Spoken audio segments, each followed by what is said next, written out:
What made you break the bro code you swore was sacred? My best friend Liam's 8-year-old daughter Sophie came to my apartment at midnight with her backpack and her stuffed rabbit. When I opened the door, she whispered, "Uncle Derek, Daddy's friends are coming tomorrow and I need to hide."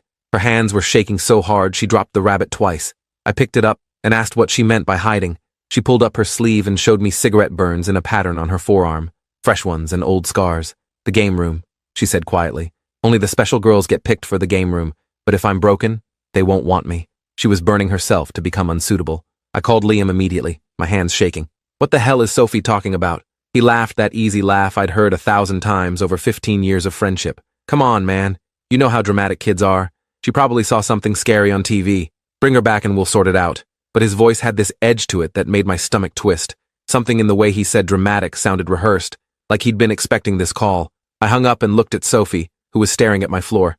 "How many other girls?" I asked. She held up both hands and counted on her fingers.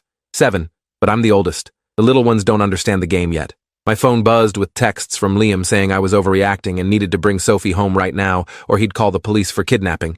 The custody threat, just like that. I called my sister Vanessa, who worked as a social worker. She arrived 20 minutes later in her pajamas and immediately photographed Sophie's arms.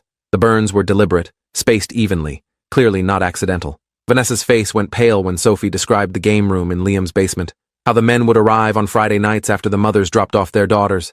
How Liam would choose which girl got picked based on who looked prettiest that week. Sophie said she'd been burning herself for 3 weeks trying to make herself ugly enough to avoid selection. Vanessa called her supervisor while I sat with Sophie, who was falling asleep on my couch. My phone kept buzzing with Liam's messages getting angrier. He said I was destroying our friendship over nothing, that Sophie had behavioral issues and made up stories for attention, that his lawyer would have me arrested by morning. But I couldn't ignore what I'd seen on that little girl's arm, or the terror in her voice when she talked about tomorrow night. The supervisor arrived at 1 in the morning and took Sophie's statement while recording everything.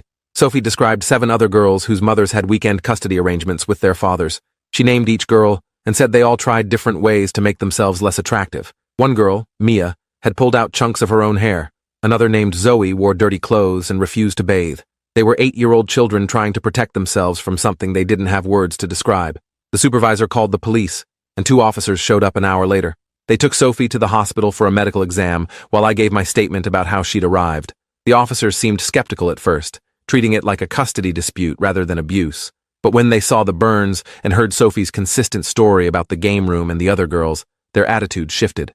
One officer called for a detective, while the other started making notes about the pattern Sophie had described. Detective Rita Alvarez arrived at the hospital at 3 in the morning. She was maybe 45 with gray hair pulled back tight and eyes that had seen everything.